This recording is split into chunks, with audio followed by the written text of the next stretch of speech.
125. Capítulo 5. El ordenamiento jurídico. Un ordenamiento no es solo un conjunto de normas, es la estructura, la función y fin normativo que da sentido a las normas, que permite predicar su validez, su existencia, sus características, jerarquía y clasificación.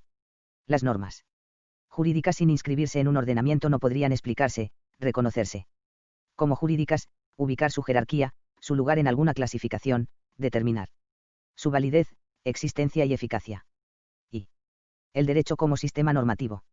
En las concepciones más tradicionales del derecho se le suele ver exclusivamente a partir de las normas, sus características, los requisitos de validez de las mismas, sus clasificaciones, sus condiciones de obligatoriedad, sus diferencias con otro tipo de normas, sus diferencias con las leyes físico-naturales, etc., pero no se le entiende como ordenamiento jurídico. Las normas jurídicas no actúan aisladamente sino que son operadas en su relación con otras normas que integran un sistema jurídico, es decir, en el marco de un sistema o conjunto de elementos interrelacionados, entre los que existe una cierta cohesión y unidad de propósito. Los primeros en ver las deficiencias de las teorías normativistas centradas en la norma individual fueron los autores institucionalistas del derecho, entre ellos y de manera distinguida el profesor italiano Santi Romano, que tituló uno de sus trabajos de 1917 El ordenamiento jurídico, en el que sostenía que el derecho antes que norma es organización y orden social. Los autores normativistas más importantes del siglo XX, Kelsen y Hart, han considerado que no se puede hablar de un auténtico sistema normativo u ordenamiento solo con normas que imponen deberes u obligaciones, sino que se requiere de otro tipo de normas como las que permiten identificar cuáles son las normas jurídicas del sistema, también llamadas de reconocimiento, y se necesitan además normas de organización para estructurar el funcionamiento de las autoridades, de procedimiento para determinar las vías o caminos para reclamar derechos y de adjudicación para definir controversias jurídicas, entre otros tipos de normas. Como dice Joseph Raz, una norma es una norma jurídica porque pertenece a un sistema de normas que posee el carácter de derecho, aun si la propia norma es indistinguible de una norma moral o de cualquier otra norma. Kelsen estudió el ordenamiento jurídico desde tres niveles diversos: el epistemológico, el ontológico y el axiológico. En cuanto al nivel epistemológico, Kelsen entendía que para que la ciencia jurídica alcanzara el nivel de objetividad y neutralidad de las demás ciencias, ésta debía contar con un método propio que le permitiera diferenciarse de las ciencias naturales. Por ello insistió en el principio de imputación y no en el de causalidad. Además, Kelsen percibe que para conocer el fenómeno jurídico, de naturaleza muy heterogénea, normas de diversa jerarquía, normas en conflicto, espacios no regulados, etc., se requieren categorías lógico-conceptuales que permitan presentarlo como un todo ordenado y sistemático, y para ello elabora categorías como la norma fundamental y el ordenamiento jurídico. Por eso, Kelsen niega que el ordenamiento jurídico sea un simple conjunto de normas porque en su teoría el ordenamiento jurídico es anterior a las normas. Y es donde éstas encuentran explicación, validez y existencia.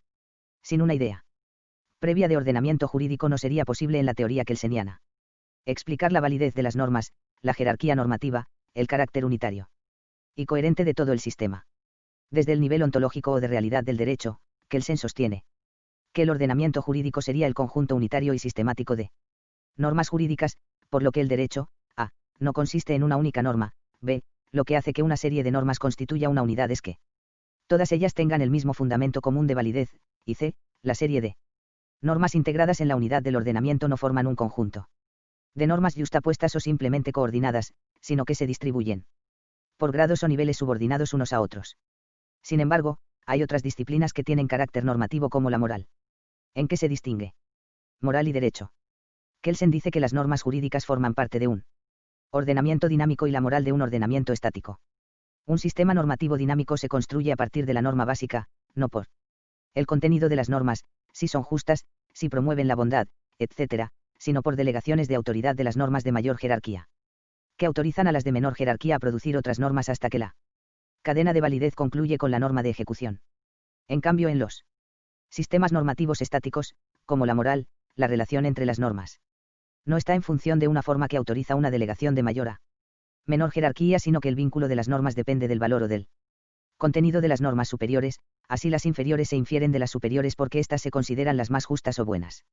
En el nivel axiológico, Kelsen sostiene un relativismo moral y aduce que con el conocimiento científico los valores no pueden conocerse ni probarse, y tampoco determinarse cuál es superior a otro. Según Kelsen, cuando en lo individual o colectivo, por ejemplo, preferimos la libertad a la igualdad, lo Hacemos por razones puramente emocionales o de fe, pero no científicas. En lo personal él se manifiesta por la libertad, la paz, la justicia de la democracia. Y la tolerancia. Para Hart no es posible pensar que hay ordenamiento jurídico sí solo. Hay normas que imponen deberes u obligaciones, reglas primarias, y no hay normas de carácter secundario que permitan el cambio de las reglas, la determinación de derechos cuando las reglas son violadas y la identificación jurídica de las mismas, reglas secundarias. Si no hubiese reglas secundarias. Hart advierte que habría tres tipos de problemas: a. Falta de certeza porque no existirían las bases para determinar la validez, la vigencia y la obligatoriedad de las normas porque no operaría una regla de reconocimiento. b. Las normas tendrían un carácter estático y no habría procedimientos ni órganos competentes para promulgar o derogar las normas a falta de reglas de cambio. Y c. Existiría un problema de difusa presión social para hacer cumplir las reglas. A falta de reglas de adjudicación. Bobbio concibe el derecho como si fuese un trípode constituido de tres elementos: intersubjetividad, relación jurídica, organización social, institución, y regulación, normatividad, en donde este último tiene el papel fundamental. Bobbio clasifica a los ordenamientos en tres ordenamientos normativos simples que están formados por normas primarias y normas de identificación o reconocimiento, ordenamientos semicomplejos que están integrados por normas primarias, de identificación y de cambio, y finalmente, los ordenamientos complejos que responden al esquema completo de Hart integrado por reglas primarias y secundarias, de adjudicación, cambio y reconocimiento. Bobbio además se pregunta por la posibilidad teórica de un ordenamiento conformado por una norma exclusiva. Señala que un ordenamiento integrado por una norma que estatuyera que todo está permitido equivaldría al estado de naturaleza o anarquía, y un ordenamiento integrado por una norma que todo lo prohibiera o lo ordenara, significaría la ausencia de libertades para el gobernado. En todo caso, solo podría existir el ordenamiento con una sola norma de estructura que estableciera. Es obligatorio todo aquello que el soberano ordene.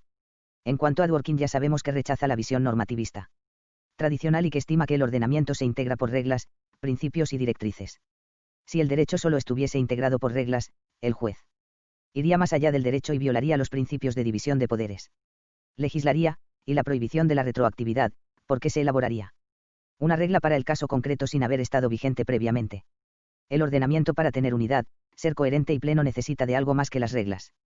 Von Wright explicó la dinámica de los sistemas jurídicos explicando que los actos de promulgación y derogación son los responsables de este carácter dinámico del ordenamiento jurídico y que un ordenamiento jurídico rara vez, por no decir nunca, es un sistema estático, sino que es un juego de subsistemas cambiantes en el tiempo. Lo que significa que los ordenamientos jurídicos son temporales, por eso en lugar de sistema jurídico se prefiere hablar de ordenamiento, pues estos son una secuencia temporal de sistemas jurídicos, de manera que un ordenamiento jurídico no es un conjunto de normas sino, en todo caso, una familia de tales conjuntos que se suceden en el tiempo. La promulgación y la derogación de normas anuncian no solo la reforma del ordenamiento por expansión o contracción, sino que presuponen la idea del carácter institucional del derecho, pues tales actos deben ser llevados a cabo por sujetos dotados de competencia para ello y a través de procedimientos previstos de antemano por otras normas. El derecho en las posturas normativistas regula su propia creación. 2. Las características de los ordenamientos jurídicos. Los ordenamientos jurídicos se suelen presentar desde tres características fundamentales: 1. La unidad, 2. La coherencia, y 3. La plenitud. Bobbio agrega otro elemento: las relaciones entre ordenamientos que da lugar, entre otros, a los problemas de reenvíos entre normas. La unidad incide en la posibilidad de encontrar un criterio en torno al cual las normas del ordenamiento se constituyen como un todo unitario y diferente a otros. La unidad del ordenamiento, que es una aspiración del propio ordenamiento, tiene que ver con tres cuestiones capitales: 1. La validez, que permite identificar las normas del ordenamiento jurídico; 2. La distinción entre las normas jurídicas y otras normas como las de la moral; y 3. La jerarquización de las normas dentro de un sistema complejo de fuentes jurídicas. La coherencia alude en la aspiración normativa de que las normas entre si no sean contrarias o contradictorias. La realidad normativa, sin embargo, es bien distinta y presenta abundantes contradicciones entre normas de un mismo ordenamiento, lo que presenta problemas porque en materia de reglas, el cumplimiento de una de las normas implica el incumplimiento de las otras, y en colisiones entre principios o valores, el problema consiste en cómo hacerlos compatibles para ponderarlos respecto al caso concreto. La plenitud también es una aspiración del ordenamiento y corre paralela al intento de control y de monopolización del derecho por parte del Estado, que se resiste a admitir fuentes no oficiales del derecho. Uno de los problemas capitales de la plenitud es si el espacio jurídico es pleno o si hay espacios jurídicos vacíos. Los espacios vacíos, no regulados, se llaman lagunas, y veremos cómo se intenta llenarlos. Principalmente con métodos de autointegración como la apelación a la analogía y a los principios generales del derecho. O con métodos de heterointegración como el uso del derecho comparado, el derecho natural, el romano o principios éticos. En cuanto a los conflictos de ordenamientos, debe señalarse que existen géneros diversos, algunos existen al interior del Estado y son parte del pluralismo jurídico, cuando diversos ordenamientos conviven con el estatal. También hay conflictos entre ordenamientos estatales, y conflictos entre ordenamientos estatales y el derecho internacional de carácter universal. Los procedimientos para resolver estos conflictos consisten principalmente en el uso de la recepción y en el reenvío. 3. La unidad del ordenamiento jurídico. Hay problemas de identidad y problemas de estructura. En el primer caso se plantea el problema de pertenencia a un sistema de normas independientes. En el segundo, se analizan los criterios de pertenencia de las normas dependientes. Los criterios de pertenencia determinan la unidad de los sistemas jurídicos, que consisten en identificar si una norma N pertenece al sistema S. Las normas independientes son aquellas que su pertenencia a un sistema no está condicionada por la previa pertenencia de otras normas a ese sistema. La norma fundamental o la regla de reconocimiento son ejemplo de normas independientes.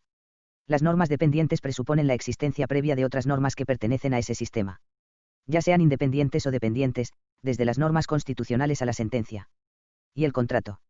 En general se acepta que el término validez se emplea para expresar la pertenencia a un sistema de las normas dependientes, pues no tiene sentido predicar la validez de las normas independientes. La validez versa principalmente sobre una relación entre normas, y no sobre los criterios que permiten distinguir un sistema jurídico de otro.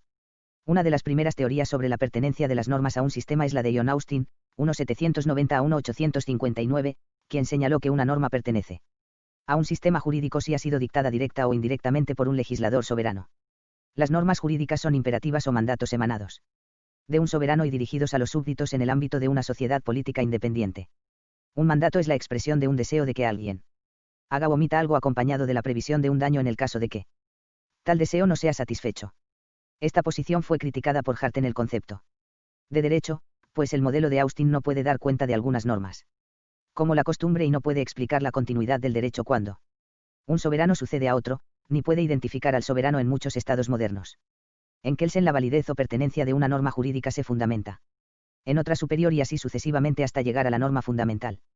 El sistema jurídico es dinámico y en él existe una delegación de autoridad, no por razón de contenidos, sino de autorizaciones entre las normas superiores y las inferiores, de tal suerte que las normas inferiores son consecuencia de la ejecución o cumplimiento de las superiores. Para ello la autoridad prevista en las superiores ha seguido el procedimiento previsto en las superiores y crea o establece las nuevas normas inferiores. El problema obvio de la teoría kelseniana reside en la norma primera o fundamental. La norma fundamental carece también de contenidos e historia, es en Kelsen una hipótesis lógico-epistemológica y podría enunciarse en los siguientes términos: es preceptivo comportarse de acuerdo con lo que la Constitución prescribe. La norma fundamental no puede, por tanto, hacerse confundir con la Constitución, ya que es anterior y fundamenta la validez de la primera Constitución. Kelsen ha sido cuestionado por su teoría sobre la norma fundamental. Y en algunas de sus obras admite que no puede ser totalmente formal, que requiere de algún elemento o principio de eficacia para que haga viable el sistema dinámico a que da lugar su teoría. Además, Kelsen ha sido refutado porque intenta darle carácter normativo a la norma fundamental cuando no lo tiene, pues es un presupuesto lógico-epistemológico según su teoría. La regla de reconocimiento en la teoría de Hart es aquella que especifica alguna característica o características que han de poseer las demás normas para ser reglas válidas parte del sistema. En las sociedades primitivas, la regla de reconocimiento puede consistir en una lista o texto escrito de reglas.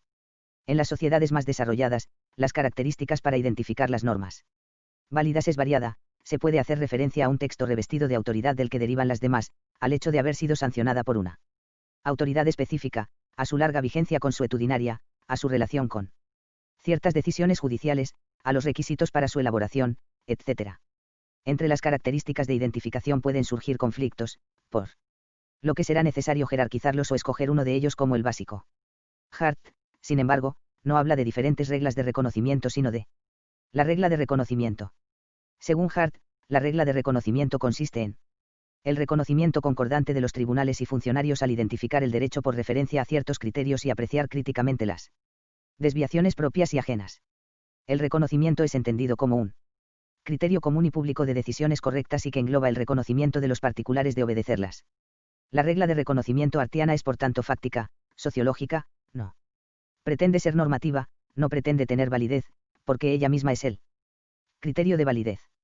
Según Ruiz Manero, la regla de reconocimiento tiene las siguientes características. 1. Es una regla última, en el sentido de que ella es la que proporciona el criterio de validez de todas las demás y no está sometida a ningún criterio de validez establecido por otras normas.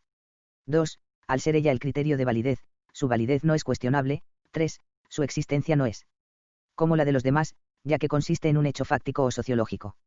Y 4. La regla que proporciona los criterios de identificación de las demás reglas del sistema bien puede ser considerada como una característica definitoria del sistema y por ello digna de ser llamada derecho. En el caso de los jueces y autoridades, la regla de reconocimiento se acepta y forma parte de lo que Hart denomina el punto de vista interno del derecho. Frente a los que elaboran enunciados internos, desde el derecho, existe el punto de vista externo que consideran al derecho como un fenómeno, un hecho social o cultural. Así, para jueces y autoridades, la regla de reconocimiento es derecho y para los que estudian el derecho, desde una perspectiva externa al derecho, la regla de reconocimiento es un hecho sociológico. Raz propuso un criterio de pertenencia de las normas al sistema que se fundamenta en la conducta que efectivamente realizan los órganos de aplicación y no la conducta que estos deban realizar. Los jueces y autoridades cuando aplican normas a los casos concretos reconocen su existencia y su validez. Ese dato implica que se reconocen esas normas como pertenecientes al sistema. Las críticas a Raz señalan que nuestro autor no toma en cuenta las instituciones que promulgan normas, legisladores, en cuanto aplicadores de normas previas para producir otras, y tampoco advierte que ciertos individuos, árbitros, son competentes para resolver controversias. Y también aplican normas previas para generar otras nuevas.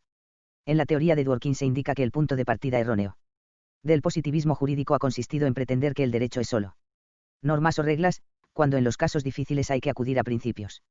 Estos pertenecen a la moralidad positiva de una determinada comunidad.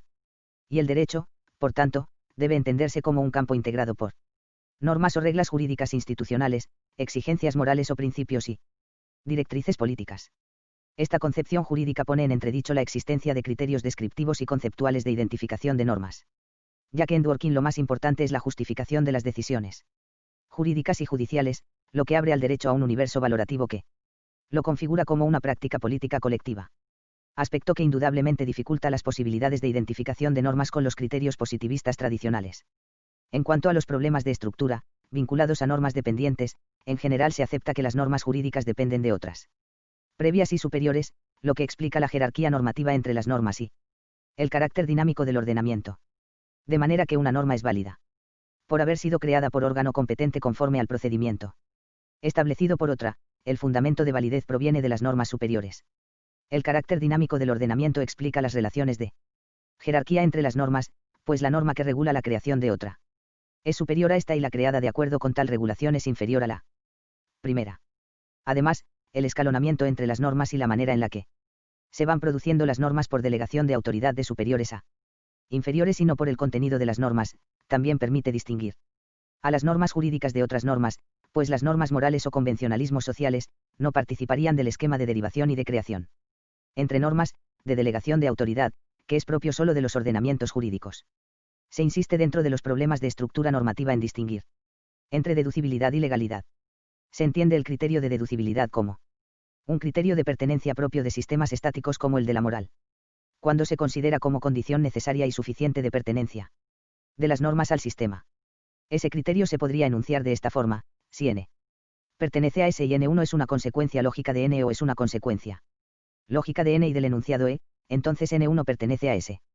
En cambio, el criterio de legalidad, propio de los sistemas dinámicos, del derecho, se basa en la autorización y se puede enunciar de la siguiente forma: si N pertenece a S y N autoriza a X la promulgación de N1, y X ha promulgado N1, entonces N1 pertenece a S.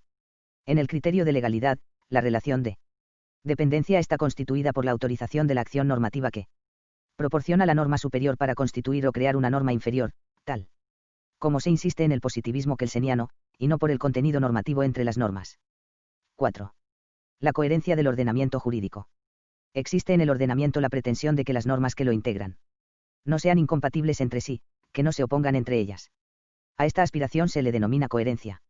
La realidad, sin embargo, es distinta y es bastante común encontrar entre las normas de un ordenamiento diversas Contradicciones, de suerte que los intérpretes y aplicadores de las mismas, en el caso de las reglas, tienen que optar por alguna de ellas a través de algunos criterios de preferencia, y en el caso de los principios intentan armonizarlas dentro del ordenamiento o establecer una jerarquía móvil entre los principios de acuerdo con el caso concreto. 1. Antinomias de reglas. En la teoría del derecho se ha señalado que la solución de antinomias de reglas se resuelve acudiendo a los famosos criterios de jerarquía, especialidad y cronológico. Bobbio, en particular, recoge las enseñanzas del derecho romano y explica cómo desde el digesto se argumentaba en contra de la posibilidad jurídica de incompatibilidades de normas dentro del sistema. ¿Qué es una antinomia? Es una colisión entre normas, cuando éstas se relacionan conforme al siguiente esquema. 1. Norma obligatoria vs norma prohibitiva. 2. Norma obligatoria vs permiso negativo. 3. Norma prohibitiva vs permiso positivo. 4. Norma obligatoria vs permiso positivo. 5. Norma prohibitiva vs permiso negativo. 6. Norma que establece un permiso positivo vs norma que establece un permiso negativo. La colisión de normas, reglas, es producto de normas contrarias, contradictorias, subcontrarias o subalternas. La antinomia para que se dé, exige también dos condiciones: a. Las dos normas deben pertenecer al mismo ordenamiento, y b. Las dos normas deben tener el mismo ámbito de validez, temporal, espacial, personal y material. Por tanto, la antinomia jurídica es una situación en la que dos normas son incompatibles a condición de que ambas permanezcan en el mismo ordenamiento y estén dentro de similar ámbito de validez. La incompatibilidad puede clasificarse atendiendo a su grado o nivel de contradicción. Así existen antinomias total-total, parcial-parcial. Total-parcial 242. La antinomia total-total ocurre cuando la incompatibilidad es absoluta y radical. Por ejemplo, una norma que prohibiera la huelga y otra que la permitiera. La antinomia es parcial-parcial cuando cada una de las normas tiene un campo de aplicación que está en conflicto con el de la otra, y un campo de aplicación en el que el conflicto no existe. La antinomia total parcial se da cuando su ámbito de validez es en parte igual y en parte diverso en relación con la otra. Hay antinomia total de la primera norma respecto a la segunda, y solo parcial de la segunda respecto a la primera. La primera norma no puede ser aplicada en ningún caso sin entrar en conflicto con la segunda tiene un ámbito de aplicación que no entra en contradicción con la primera. Las antinomias se resuelven con tres criterios clásicos: cronológico, jerárquico y de especialidad. El criterio cronológico nos dirá que la ley posterior deroga a la anterior, lex posterior derogat priori. El criterio jerárquico establece que frente a dos normas incompatibles prevalece la norma jerárquicamente superior, lex superior derogat inferiori. Finalmente, el tercer criterio determina que la ley especial deroga a la general, lex specialis derogat generali. ¿Qué ocurre cuando los criterios anteriores son insuficientes? Cuando ambas normas son contemporáneas, están en el mismo nivel y son las dos generales. El cuarto criterio nos dirá que apliquemos la norma más favorable y no la odiosa. En otras palabras, la norma que concede una libertad y no aquella que impone una obligación. Lex permisiva es favorabilis, y una lex imperativa es odiosa. Se ha sumado a los criterios anteriores el de competencia y el de prevalencia. El de competencia implica resolver la antinomia atendiendo al análisis sobre el órgano que emita la norma o el acto. Las características básicas del criterio de competencia son tres: se ha de dar un conflicto entre normas provenientes de fuentes diferentes, entre las dos fuentes en cuestión no ha de haber una relación de jerarquía y cada una de las normas en conflicto por razón de la materia debe tener una esfera de competencias exclusivas y regular unas materias concretas. Sin estas tres condiciones no tendría virtualidad este criterio, sino que bastaría con la aplicación del criterio jerárquico tradicional. Algunos sostienen que el criterio de competencia no es un método de resolución de antinomias sino una relación de jerarquía indirecta mediatizada por una norma interpuesta que es la Constitución. En nuestro derecho, por ejemplo, un caso de esta antinomia se daría en el conflicto de competencias coincidentes en el ámbito del derecho federal, en donde la solución a un posible conflicto antinómico podría remitirse a los tres anteriores criterios tradicionales. El criterio de prevalencia en algunos ordenamientos existe para resolver antinomias entre distintos ámbitos de competencia. En el caso del derecho alemán, en materia de atribuciones concurrentes, siempre prevalece el derecho federal sobre el local. La característica principal del criterio de prevalencia es que ambas normas en conflicto son válidas, y por tanto competentes, ya que solo opera cuando se dan competencias compartidas, excluyéndose de su ámbito de aplicación los supuestos de competencias exclusivas. Por este motivo, el principio de prevalencia no tiene reconocido un carácter general, sino limitado o condicionado por el de competencia, ya que solo puede aplicarse una vez que se haya constatado que no existe vicio de Competencia de una de ambas normas. En tal caso, si se produce un conflicto entre una norma federal y una norma local, en donde existen atribuciones concurrentes, prevalecerá la norma federal. En ocasiones, el conflicto entre reglas no puede ser resuelto acudiendo a los criterios mencionados.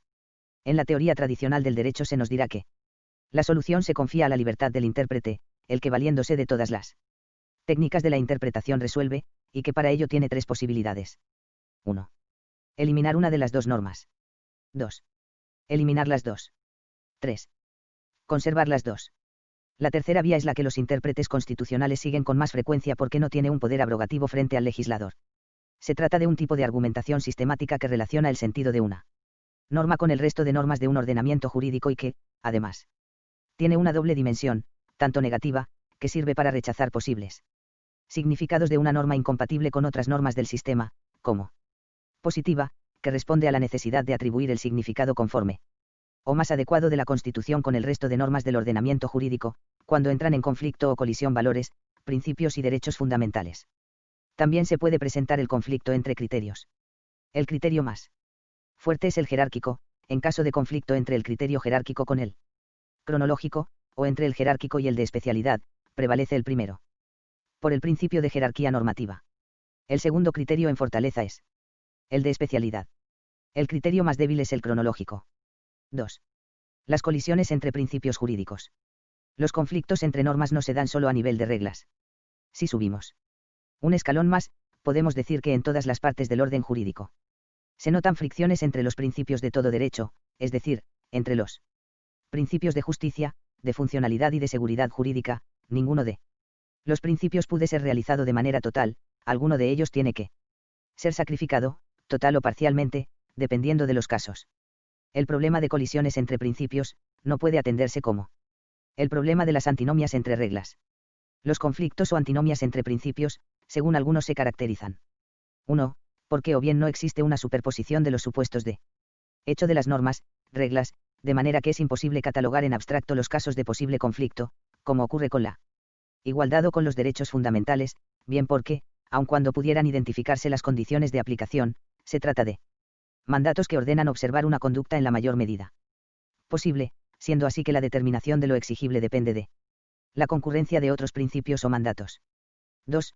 Porque, dada la naturaleza constitucional de los principios en conflicto y el propio carácter de estos últimos, la antinomia no puede resolverse mediante la declaración de invalidez de alguna de las normas, pero tampoco concibiendo una de ellas como excepción permanente a la otra. 3. Porque, en consecuencia, cuando en la práctica se produce una de estas contradicciones, la solución puede consistir bien en el triunfo de una de las normas, bien en la búsqueda de una solución que procure satisfacer a ambas, pero sin que pueda pretenderse que en otros casos de conflicto el resultado haya de ser el mismo. Cómo se solucionan los conflictos entre principios, es una cuestión difícil. Algunos proponen tres posibles situaciones teóricas de contradicción entre principios. 1. Un conflicto normativo entre un principio en sentido estricto y una directriz o norma programática, se resolvería con la aplicación preferente del primero, puesto que los principios en sentido estricto recogen valores que se consideran razones categóricas frente a cualesquiera interés. 2. Un conflicto normativo entre dos principios en sentido estricto, entonces habría que ponderar las razones de cada uno de ellos, así como la preferencia aplicativa de uno sobre el otro. Y 3. Un conflicto normativo cuando entran en conflicto dos directrices o normas programáticas. Aquí la solución implica determinar la articulación de políticas capaces de lograr, en el mayor grado posible, la consecución de los objetivos recogidos en las normas programáticas. Por tanto, la ponderación es la base de la solución a estas antinomias. Tal como puede apreciarse, la ponderación juega un papel fundamental en la solución de colisiones entre principios. Los principios que no son excluyentes en el plano abstracto, no siguen entonces la lógica de las reglas. En los principios, la solución se da caso por caso a partir de una relación de preferencia condicionada. El modo de resolver colisiones de principios se llama en términos gruesos ponderación. Aunque, como vamos a ver a continuación, la ponderación es un elemento del principio de proporcionalidad. Otros métodos de solución son el uso del principio del contenido esencial, la razonabilidad, la concordancia práctica, que entre otros se expondrán. La ponderación entraña una relación de continuidad y efectos recíprocos entre los principios. El perfil o delimitación entre los principios se resuelve siempre en concreto a la luz de la necesidad y justificación de la tutela de otros principios en pugna dentro de la Constitución. No existen jerarquías internas, por lo tanto, la realización entre principios debe ser precisada en cada situación específica. Los principios deben optimizarse perviviendo entre ellos, no eliminándose mutuamente. Por eso, el resultado de la interpretación entre principios opuestos no es el triunfo aplastante de alguno de ellos, sino su armonización, la búsqueda de una solución intermedia que procure la menor lesión entre los principios contradictorios. La ponderación o proporcionalidad estricta se caracteriza como un paso intermedio entre la declaración de relevancia de dos principios en conflicto, para normar prima facie un cierto caso y la construcción de una regla para atender en definitiva ese caso. La regla podría generalizarse y cuando ello ocurre, hace innecesaria la ponderación en casos futuros. Un asunto que no debe perderse de vista en la ponderación o proporcionalidad estricta reside en el objeto de la ponderación, una jerarquía móvil de principios, que deben ser jerarquizados por el juzgador caso a caso. Este, desde luego, tiene un ámbito de discrecionalidad amplio, asunto que ha sido muy criticado desde ciertas posiciones que consideran que los juzgadores se transforman en colegisladores y hasta en coautores de la Constitución. V. La plenitud del ordenamiento. El artículo 1.8 del Código Civil para el Distrito Federal señala, el silencio, obscuridad o insuficiencia de la ley no autorizan a los jueces o tribunales para dejar de resolver una controversia. El artículo 1.9 de ese código dice: las controversias judiciales del orden civil deberán resolverse conforme a la letra de la ley o a su interpretación jurídica. A falta de ley se resolverán conforme a los principios generales de derecho. Este precepto se fundamenta en el último párrafo del artículo 1.4 constitucional que contiene el mismo principio. En cuanto a la materia penal, el penúltimo párrafo del artículo 1.4 establece, en los juicios del orden criminal queda prohibido imponer, por simple analogía, y aun por mayoría de razón, pena alguna que no esté decretada por una ley exactamente aplicable al delito de que se trata. Los preceptos anteriores imponen a los jueces y autoridades la obligación de resolver y de hacerlo conforme al sistema de fuentes jurídicas establecidas. Lo anterior entraña la idea de plenitud del ordenamiento, es decir, la convicción de que en el ordenamiento existe una norma para regular cada caso. La plenitud trata de desmentir que existan en el sistema jurídico lagunas o ausencia de normas en él. Existe una gran variedad de tipologías sobre las lagunas. Por los motivos que las originan podemos clasificar a las lagunas en subjetivas u objetivas. Las subjetivas son las que dependen de la voluntad del legislador de manera intencional para que los órganos inferiores ejecuten las acciones trazadas por él legislador o para que los particulares ejecuten las acciones trazadas por aquel. También son lagunas subjetivas las que son producto de la negligencia del legislador. Las lagunas objetivas son independientes de la voluntad del legislador y se deben a diversos factores como el envejecimiento de los códigos, el desarrollo de las relaciones sociales o la evolución científica o tecnológica. Otra clasificación de las lagunas atiende a la particularidad o generalidad de las normas. Se habla así de lagunas praeter legem y lagunas intra legem. Las primeras tienen lugar cuando las reglas expresas son tan concretas que no comprenden todos los casos a nivel de particularidad. Las intra legem se presentan cuando las normas jurídicas son tan generales que en su interior hay grandes vacíos a colmar, por ejemplo, las lagunas voluntarias que se remedian delegando a otras autoridades para que formulen nuevas normas. Dentro de las expresas, una clasificación más es la que distingue entre lagunas de conocimiento y de reconocimiento. La laguna de conocimiento es la que resulta de la ausencia de información sobre los hechos del caso. Por su parte, la laguna de reconocimiento surge como producto de la indeterminación semántica por vaguedad del caso. Hay quien clasifica las lagunas en totales y parciales. Una laguna total es producto de la ausencia de normas obligatorias y de permisivas negativas. Una laguna parcial es el resultado de la ausencia de normas permisivas negativas, pero no de permisivas positivas. También se han distinguido las lagunas en ideológicas o impropias y lagunas propias o reales. Las lagunas ideológicas implican la ausencia de una solución satisfactoria, es decir, de una norma justa relativa al caso. Las lagunas reales o propias entrañan la ausencia normativa o de criterios adecuados referentes al caso. La idea de plenitud tiene sus orígenes en la Edad Media cuando los juristas medievales conocieron y recibieron el derecho romano. Se entendió que el corpus iuris era un derecho acabado, definitivo y completo. Con la escuela de la exégesis del siglo XIX y la codificación, se perfeccionó la idea de plenitud del ordenamiento. El código decimonónico era el único derecho y contenía todos los preceptos jurídicos elaborados racionalmente, lo que negaba otras fuentes jurídicas y rechazaba cualquier interpretación que no realizara el legislador, la interpretación auténtica. En nuestra época, se mantiene el dogma de la plenitud para fortalecer al Estado y el monopolio que pretende ejercer sobre la producción jurídica, a fin de no admitir fuentes ajenas y no oficiales al Estado, que tengan su origen en comunidades indígenas, grupos sociales, económicos o religiosos, o que provengan del ámbito doctrinal, judicial, ideológico o moral. como el resto de las características del ordenamiento que hemos estudiado. La plenitud es una aspiración o un ideal del ordenamiento y como tal siempre imperfecto e inalcanzable. Hoy en día, el movimiento a favor de la plenitud que provocó la codificación del siglo XIX se encuentra en crisis. Los códigos no proveen de tú. Das las soluciones jurídicas y aunque lo pretendan no pueden comprender todas las hipótesis normativas que la realidad, que el avance de la ciencia o de la tecnología genera. No obstante, existen teorías jurídicas que insisten en la defensa a ultranza de la plenitud.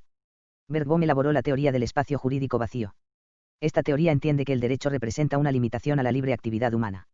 De tal manera que fuera de la esfera regulada por el derecho, el espacio jurídico pleno, el ser humano es libre para hacer lo que desee, el espacio jurídico vacío. Ahí donde el derecho llega con sus normas no hay lagunas, pero allí donde no llega, el espacio está vacío, lo que no significa que existan lagunas sino un ámbito que es indiferente al derecho. Esta tesis ha sido criticada por Bobbio al considerar que Bergbohm identifica indebidamente lo jurídico con lo obligatorio, y porque no es posible en democracia. Y dentro del Estado de Derecho, que la libertad no esté protegida, pues ello significaría la licitud del uso de la fuerza privada. Zitelmann construye la teoría de la norma general exclusiva. Según esta teoría no hay lagunas porque el derecho nunca falta, no hay límites del derecho. Zitelmann establece que en todo ordenamiento jurídico hay dos tipos de normas: 1. Normas particulares inclusivas que son las que regulan casos concretos de forma permisiva o prohibitiva, y 2. Norma general exclusiva que es aquella norma que regula en forma contraria, permisiva o prohibitiva todos aquellos comportamientos no comprendidos en las normas particulares inclusivas. Cualquier caso está regulado, ya sea por las normas particulares inclusivas o por la norma general exclusiva. Bobbio ha indicado que no solo existen normas particulares inclusivas y la general exclusiva, sino que existe también una norma general inclusiva que permite al juez colmar lagunas. Recurriendo a normas que regulen casos similares o análogos, la interpretación extensiva y la analogía, por lo que según Bobbio, el problema de las lagunas puede atenderse, ya sea usando la norma general exclusiva que es un argumento a contrario, o a través de la norma general inclusiva que implica un argumento analógico. Considerando lo anterior, Bobbio sostiene que la laguna consiste en la falta de un criterio, analógico o a contrario, para elegir cuál de las reglas generales debe ser aplicada. Por su parte, Bulligin estima que los sistemas jurídicos son abiertos y completables, nunca completos. A diferencia de Bobbio, en donde las lagunas son consecuencia de la ausencia de normas prohibitivas y permisivas positivas, permisos de hacer, para el profesor argentino, las lagunas son el resultado de la ausencia de normas obligatorias y permisos negativos, lagunas totales, o, bien, de la ausencia de normas permisivas negativas, pero no de permisos positivos, laguna parcial.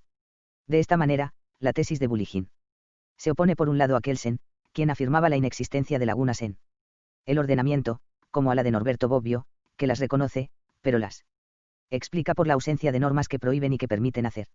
La teoría jurídica proporciona en consecuencia procedimientos o criterios de solución de lagunas. Entre estos destacan los criterios de heterointegración y los de autointegración. Con el criterio de heterointegración se acude a elementos externos al ordenamiento, tales como el derecho natural, el derecho romano, el derecho canónico o el derecho comparado, para mediante ellos completar las lagunas. Con el criterio de autointegración, que es el que autoriza el ordenamiento mexicano en el ámbito civil, se utilizan elementos internos del ordenamiento tales como los principios generales del derecho o el razonamiento analógico. La doctrina ha distinguido entre analogía legis y analogía iuris, según que el punto de partida sea una ley concreta o un conjunto de principios, instituciones o costumbres del ordenamiento jurídico. El razonamiento analógico consiste en un proceso de creación normativa en donde a través de la norma generada por el juez se regula una hipótesis normativa semejante a la de la norma existente, debiendo existir entre ambas normas identidad de razón. La analogía puede ser de ley, de la costumbre o de los principios generales del derecho, según sea la fuente utilizada del ordenamiento con la que se construya por el juez la nueva norma. En el razonamiento analógico, debe respetar la jerarquía de las fuentes, así las fuentes legislativas tienen prioridad sobre las fuentes derivadas de los principios generales del derecho o de la costumbre. No debe confundirse la analogía con la interpretación extensiva, pues esta última pretende entender los contenidos normativos en un sentido amplio. Es decir, en extender los significados normativos de una norma existente. En cambio, con la analogía se trasciende a la norma existente para derivar una nueva norma. Debe insistirse que la analogía se prohíbe en materia penal con el propósito de garantizar el derecho de libertad y de seguridad jurídica, y que en esta materia rige el principio de exacta aplicación de la ley penal, nullum crimen nulla pena sine leg praevia.